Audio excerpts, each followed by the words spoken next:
Kinderchomper is about this really nice guy who is an artist, and he lives in Duluth, and he has, you know, an adorable family, but kind of like a superhero, he goes off into the night to Japan, where he is secretly a professional wrestler who eats human infants.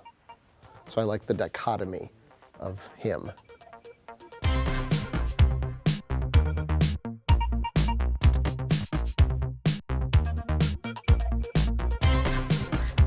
In my normal day job, I am working at an ad agency most of the time. And so this illustrator came in to just, you know, show me some of his work. And while we were talking, I found out that he lived in Japan for a while, and I'd lived in Japan. So I said, oh, neat. I, you know, taught English to Japanese people while I was there. What did you do? And he said he was a professional wrestler and that his gimmick was eating human babies, and that he had gotten some small amount of fame from this. So I thought, well, that was better than what I did. So like I instantly asked him, has anyone ever done a documentary about you? Which isn't something I ask everybody I meet, because it's a little rude. And he was like, he said no, and so I said, well, maybe someday, if you don't mind, I'll just follow you around for like a year or two and see what happens. And then I did. I didn't do it right away though. He's such a weird, he's like an onion. He's just like layers upon layers. Because the way he makes money is he's an ophthalmology technician. So he just wears, you know, he's one of these guys you see wearing scrubs and going into the office, and he just seems like this totally normal guy. And then, but the next layer is he's this really weird artist who, like, he has a very sort of playful style. He often likes to explore, especially 80s pop cultural icons. And while I was following him around, he was doing Arnold Schwarzenegger related art in summer camp arts and crafts materials. And then, you know, besides like being an ophthalmology technician and being this really weird artist, he's also just like a totally normal family guy. He's got like the greatest kids I've ever met, who are surprisingly well adjusted considering who their father is. And then the outer layer is this, you know, he goes to Japan and eats human babies and has all these fans. So I think that was like one of the things that I found interesting about him, is like what makes this guy sort of tick.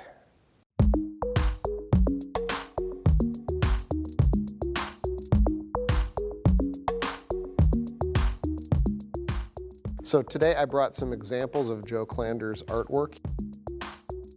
If this came into Antiques Roadshow, they would just like kick you out and wouldn't even appraise it. But I mean,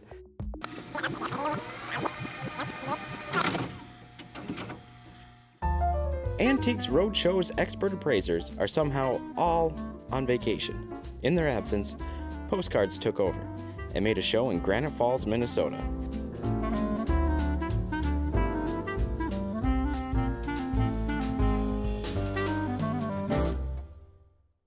So today I brought some examples of Joe Klander's artwork. You're going to notice everything here is Arnold Schwarzenegger related. This is kind of the centerpiece of his exhibit.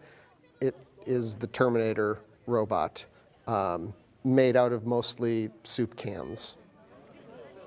I would pay $100 for this. It's impressive, I feel like. Joe made a lot of dioramas.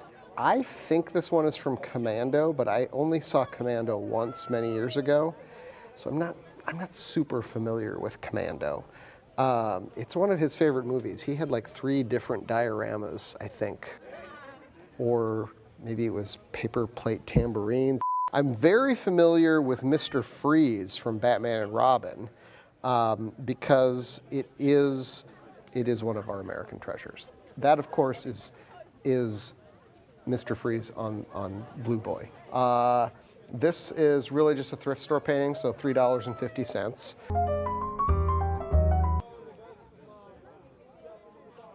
This is Conan, everybody. This is made out of lake rocks from Lake Superior. He made his daughters go out with him. I put them to work finding really nice flat lake rocks. And then he put them together in a scene from Conan the Barbarian. This one is heavy because it's that lake rock. So I want 500 for that. This is my favorite piece. This was the only marionette he did. And I broke one of the strings. Please don't tell the artist. You know, even badly puppeteered, he has a lot of personality. And that's just due to the artist being good, I think. I'm gonna go 1,000 for this. And then this is from the documentary Pumping Iron. These are cotton balls, obviously. It's Arnold Schwarzenegger. I'm sort of shocked that I can tell that's Arnold Schwarzenegger with just rudimentary cotton balls and paint. But he looks like Arnold Schwarzenegger. Let's do $58 for this one. Toilet paper rolls, paper towel rolls, that kind of stuff. Ping pong balls, oatmeal cans, coffee can probably. I've changed my mind. I think I said 100 earlier today. I want $1,000 for this piece.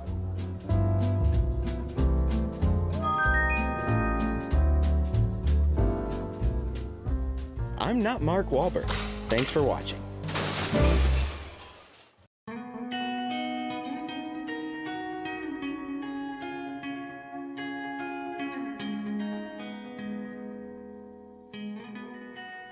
When people see this film, I hope that they are inspired by Joe a little bit. I hope they're inspired by his fearlessness.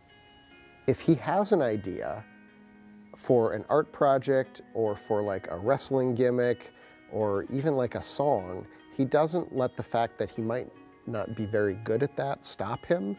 That's a feeling that we all had when we were kids. Like, kids sing and dance and draw things and don't let the fact that they might suck at it stop them. They just do these things. And so I love that he's sort of the adult version of a little kid who lives without fear, and I find that really inspiring.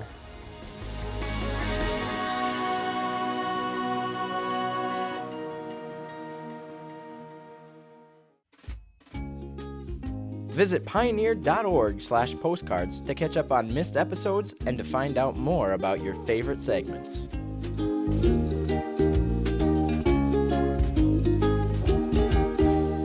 Postcards is made possible by the Minnesota Arts and Cultural Heritage Fund and the citizens of Minnesota. Additional support provided by Margaret A. Cargill Philanthropies, Mark and Margaret Yackel-Julien on behalf of Shalom Hill Farms, a retreat and conference center in a prairie setting near Windham, Minnesota. On the web at shalomhillfarm.org. Alexandria, Minnesota, a year-round destination with hundreds of lakes, trails, and attractions for memorable vacations and events. More information at explorealex.com. The Lake Region Arts Council's Arts Calendar, an arts and cultural heritage funded digital calendar showcasing upcoming art events and opportunities for artists in West Central Minnesota. On the web at lrac4calendar.org.